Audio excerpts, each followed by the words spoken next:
அனைவருக்கும் இனிய மகளிர் தின வாழ்த்துக்கள். இந்த மேடையை எனக்கு ஏற்படுத்தி கொடுத்த செயல் அமைப்பு வெங்கடேசன் அவர்களுக்கும் பர்வீன் சுல்தானா மேம் அவர்களுக்கும் மிகுந்த நன்றிகளை தெரிவித்துக் கொள்கிறேன். என்ன பேசுகிறதுனே நான் நல்லா பேசுவேன். இந்த ஸ்டேஜ் என்னை அவ்வளோ சொற்போர் புரிந்து இதெல்லாம் பார்க்கும்போது ரொம்ப எமோஷ்னலாக உட்காந்து ரசித்து பார்த்துட்டு இருந்தேன். எனக்கு பின்னாடி உங்கள் வயதை கடந்து தான் நான் இங்கே வந்திருக்கேன். எனக்கு 55 வயசு, 20 வயது 21 வயதிலிருந்து தான் நான் வந்திருப்பேன். அந்த வயது தான் உங்களுக்கு இருக்கும்.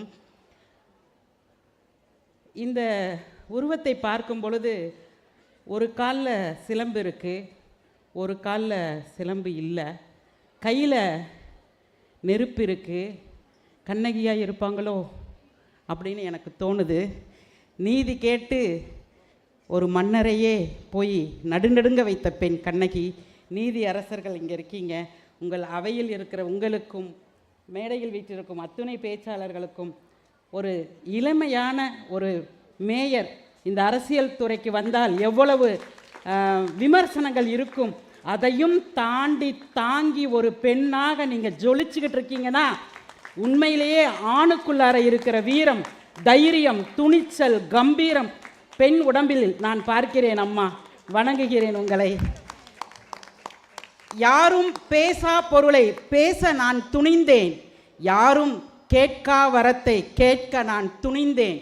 இந்த மண் மீதுள்ள பறவைகள், விலங்குகள், பட்சிகள் அனைத்தும் வாழ வேண்டும் என்று இந்த பாரதி சொன்னது மாதிரி மாதவிடா என்றால் தீட்டு, மாத விலக்கு என்பதை மாற்றி மாத வழிபாடாக ஃபெமினைன் நிறுவனம் நாங்கள் மாற்றிக்கொண்டு இருக்கிறோம். நாங்கள் மாத விடாயை என்று சொல்வதே இல்லை, மாத விலக்கு என்று சொல்வதில்லை, மாத வழிபாடு என்று சொல்கிறோம். தீட்டு மங்களம், அதற்காக யாரும் கலங்க வேண்டாம் என்று நாங்கள் 10,000 பெண் தொழில் அதிபர்களை உருவாக்கி இங்கே தமிழகத்தில் வீறு நடைபோட்டு அனைத்து பள்ளிகளிலும் கல்லூரிகளிலும் சானிட்டரி நாப்கினை பிரித்து காண்பித்து கொண்டிருக்கிறோம். பாரதி கண்ட புதுமை பெண் எப்படி இருக்க வேண்டும்? அவ்வை சொன்னாங்க அன்னைக்கு, அறம் செய்ய விரும்புன்னு சொன்னாங்க. ஆனால் புதிய ஆத்திச்சுடியில் பாரதி சொல்கிறாரு, நீ அறம் செய்ய விரும்பணும்னா அச்சத்தை தவிர்த்தால்தான் அறத்தையே செய்ய முடியும் என்று சொன்னார். நாங்கள் அச்சத்தை தவிர்த்து ஒவ்வொரு வீடுகளிலும் சென்று 16 வருடமாக அவர்கள் பயன்படுத்தும் சானிட்டரி நாப்கின் எப்படி இருக்கிறது என்பதை ஒவ்வொரு லேயராக பிரித்து காண்பித்தோம். எனக்கு இந்த மேடை எப்படி கிடைத்தது என்று கருதுகிறீர்கள்? நான் மட்டும் தொழில் செய்தேன், நான் மட்டும் சம்பாதித்தேன், நான் மட்டும் விருது பெற்றேன் என்று இல்லாமல் உங்கள் கூட்டத்தோடு அமர்ந்திருக்கிறார்கள் பல விருதுகள் பெற்ற என்னோடு பயணிக்கும் பெண்கள். அவர்கள் ஒவ்வொருவரையும் ஜிஎஸ்டி எடுக்க வைத்து, சேமிப்பு கணக்கு சொல்லி கொடுத்து, அக்கௌண்ட் ஓப்பன் பண்ணி இன்னைக்கு இன்கம் டேக்ஸ் கட்டுற அளவுக்கு அவர்கள் பொருளாதாரத்தில் உயர்ந்து நிற்கிறார்கள். எங்களுடைய நிறுவனத்தைச் சேர்ந்த பெண்கள். அவர்களை நான் எழுந்து நிற்குமாறு கேட்டுக்கொள்கிறேன். ஏனென்றால் அவர்களுக்கு உங்களுடைய கரகோஷம் தேவைப்படுகிறது. ஏன்னா ஒரு தீட்டு நாப்கினை கொண்டுட்டு வீட்டுக்குள்ளே வராத, இதை பற்றி என்ன எனக்கு தெரியணும், மேக்கப்பா, ஃபவுண்டேஷனா, ஐப்ரோ பண்ணணுமா, ஹேருக்கு ஏதாவது இருக்கா, ட்ரெஸ் இருக்கா, அதெல்லாம் பேசுகிறதுக்கு கேட்குறதுக்கு காதுகள் இருக்குது.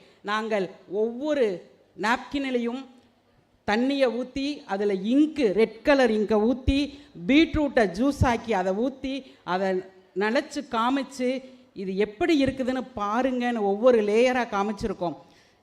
விளம்பரங்கள் வரும், ஆடலாம், பாடலாம், மலையேறலாம், பிறண்டு படுக்கலான்னு வரும். நம்மளும் வாங்கி யூஸ் பண்ணுவோம். படிக்கட்டே ஏற முடியாது, நான் எங்கே போய் மலை ஏறுவது? அப்போது என்ன அதில் இருக்குது?